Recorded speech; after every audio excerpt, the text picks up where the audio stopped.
Let's get going. There's been a major escalation in the conflict between Armenia and Azerbaijan over the disputed region of Nagorno Karabakh. The violence began early on Sunday morning. Both sides are trading blame and reporting a number of casualties.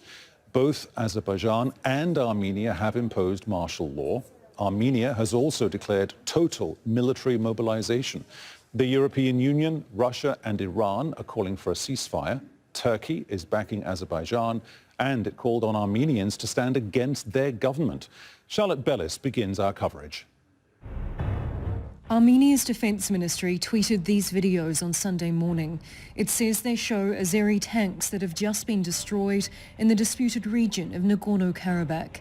Within a few hours, the Armenians said 15 drones, 10 tanks and 4 helicopters had been destroyed. Early in the morning, around 7 a.m., the Azerbaijani forces launched a large-scale aggression, including missile attacks along the line of contact with Artsakh, Nagorno-Karabakh, and they are targeting civilian population and civilian infrastructure. Government leaders in Azerbaijan condemned what they called propaganda and said a counter-offensive operation had been launched after Azeri forces were attacked. Nagorno-Karabakh is an internationally recognized part of Azerbaijan, but is controlled by Armenian forces. The region has declared itself independent and relies on Armenia for support. In an emergency parliamentary session, the president of Nagorno-Karabakh declared martial law, as well as military mobilization for men over 18. Most of all, the people of Nagorno-Karabakh want peace. We've already said that the responsibility for any resumption of the war will rest with the government of Azerbaijan today, tomorrow and in the future. Russia's foreign ministry said the situation has sharply deteriorated and it had reports of intense shelling from both sides. The Kremlin, along with the EU and France, are calling for an immediate ceasefire. The frequency of escalations, even if they are controlled, are suggesting that we are really entering a very dangerous zone where it can definitely get out of control, especially when new players, regional players, are being dragged into this. The dispute emerged out of the 1991 collapse of the Soviet Union when Armenian separatists seized the territory. 30,000 died in fighting. In 1994, a ceasefire was agreed, but talks to resolve the dispute stalled.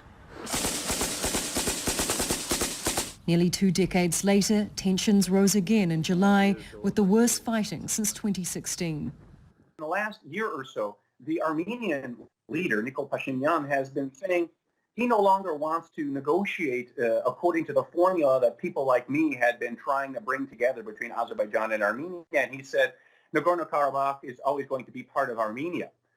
That has really ticked off very severe negative emotions in Azerbaijan. Azerbaijan has repeatedly vowed to recapture Nagorno-Karabakh by force, and Armenia has vowed to defend the territory. While it is disputed which side moved first on Sunday morning, it's clear both remain determined to claim Nagorno-Karabakh as their own. Charlotte Bellis, Al Jazeera. Let's bring in Robin Fristré-Walker, our correspondent following the story from the Georgian capital, Tbilisi. Robin, are these clashes still ongoing into the night? We haven't heard any information to the opposite to that. We're still hearing about ongoing fighting. The figures are, of course, fluid as well. We know of at least 10 Armenian military personnel dead. Azerbaijan also admitting casualties and also civilian dead on both sides. So it's looking like in just a single day of fighting so far, at least as many people killed as we had seen over several days when there was an outbreak of conflict in July. But this is fighting of a different category. This is taking place across along the whole line of control.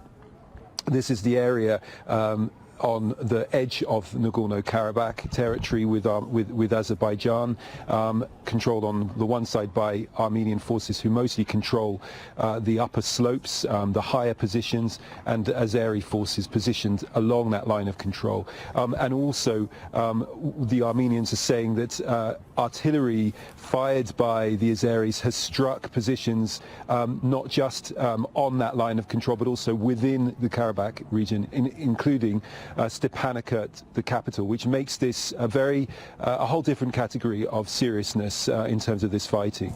So this is worse than what was happening, 2.5 or 3 months ago now almost, but why has this flared up today? Well, there'd been a lot of bellicose rhetoric being talked up.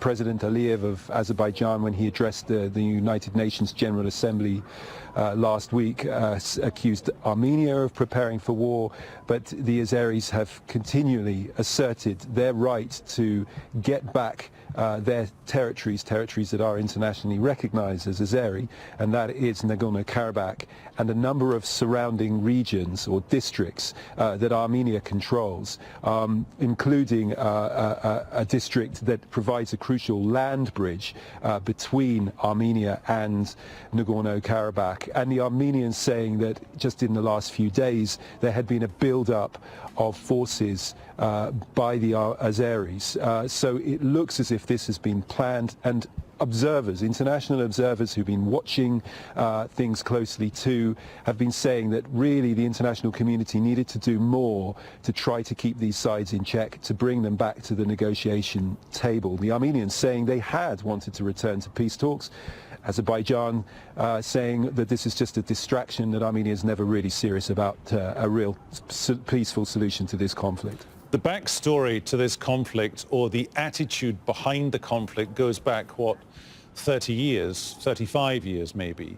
The people of Nagorno Karabakh, there was a referendum, wasn't there, at one point, where the people of Nagorno Karabakh voted not to side with either side who are involved in this conflict starting today. So again, do they feel as if they're caught in the middle, I guess? Well, the facts on the ground are that in Karabakh now there are no really ethnic Azeris. They were ethnically cleansed. They fled their lands, their territory, their villages, their homes during that ghastly conflict in the 1990s. But the history has always been fought over. Nagorno Karabakh is the kind of cultural heart of Azerbaijan.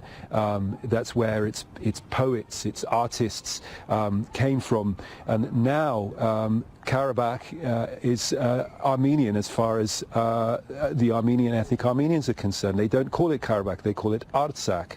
But these are questions that right now will have to be put aside while we focus on what's happening in the immediate time, where we can see at the moment what looks to be the worst outbreak in violence at least since 1994, if this continues into the near future. We are on day one. There is always the potential for ceasefires to be called and to be stuck to, but it certainly looks for the moment as if Azerbaijan and Armenia are on a confrontation that they may struggle to be able to get out of in the coming days. Okay, Russia is also calling for peace, but I'm intrigued to know why the government in Ankara apparently has taken such a robust stance on this. Well, Erdogan has said that Turkey stands with Azerbaijan. Turkey has been more articulate in talking about its support for Azerbaijan. Nikol Pashinyan, the Prime Minister of Armenia, is particularly concerned by the potential for Turkey to become more involved in this theatre. This looks like a wider dispute brewing with big international players vying for control or influence. Russia has for a long time been the arbiter in this dispute. Now Turkey is coming in. Some say that maybe this is Turkey showing it has its own ability to influence events on the ground here, the way that Russia has been able to impose its influence on Turkey's neighbour Syria. So this is the fear that a lot of people have been articulating, that this could become part of a more wider a conflict with international players brought in. Okay, Robin, many thanks. Robin Fristray Walker there, our correspondent, reporting live from Tbilisi. Well, both Armenia and Azerbaijan have been locked in this territorial dispute, as we've been exploring for decades now. It emerged out of the collapse of the old Soviet Union. When Armenian separatists seized the territory, about 30,000 people died in the fighting then. In 1994, there was an agreed ceasefire, but there have been several instances of fighting since then. In April 2016, about 110 people were killed in the most serious fighting in years. And the most recent flare-up, as we've heard, happened in July. Now, Al Jazeera has spoken to officials from both Armenia and Azerbaijan. Hikmet Ashiev is an assistant to the president of Azerbaijan and the head of foreign policy department of the presidential administration. He says Azerbaijan's aim is to recapture the areas occupied by Armenia. 30 years we are suffering from the Armenians' military occupation and aggression, and our civilians are becoming target of Armenian armed forces, and we have around 1 million ethnically cleansed Azerbaijanis from the occupied territories of Azerbaijan. And therefore, Azerbaijani armed forces are taking with counter-actions and counter-attacks to first repel Armenia's provocations and further acts of aggression against Azerbaijan and enforce Armenia to peace. Because a peaceful negotiation process is also failing because of the deliberate and the destructive attitude of Armenia. Currently, we don't have a real negotiation, but mediated by the OSCE group co-chairs. And therefore, here first is an ensure security and safety of Azerbaijani civilians who are living in close in proximity to the line of contact area. In the meantime, to ensure liberation of Azerbaijan's occupied lands from Armenia's occupation that lasts more than 30 years. So there are 4 UN Security Council resolutions demand immediate, unconditional and full withdrawal of Armenian troops from the occupied territories of Azerbaijan. So far it's not also implemented by Armenia. And they continue to attack Azerbaijani civilians. And Azerbaijani refugees and IDPs, they have a right to return back to their sovereign lands. Because of Armenia's occupation, they can't return back. Meanwhile, the Armenian Foreign Minister Zurab Natatsakhanyan told this channel, Al Jazeera, that his country will do whatever it takes to defend the region. Nagorno Karabakh will be defending every single inch of their land and of their security, and Armenia will be the guarantor. These threats of force have been very usual in the parlance of the Azerbaijani government and the regime in Baku. The latest was in the United Nations General Assembly, and they have just brought this into a practical implementation once again. Once again, they will be repelled. This morning has been a proof of the intentions of Azerbaijan to push for their maximalist positions in an aggressive manner, to put our people at risk. We have been consistently insisting that at the heart of the Nagorno-Karabakh conflict is the security of our people. And they today have once again brought to prove that we have to care about the security of our compatriots, the people of Nagorno-Karabakh, who have been firm on the defense of their freedom, of their security against this aggression. And the aggression is pre-planned, not just by Azerbaijan, but with the massive support of Turkey, which has its military presence and which has been showing its unilateral support and aggressive approach towards Armenia. This is very, very disturbing, and it's a massive escalation, consequences for which Azerbaijan bears full responsibility.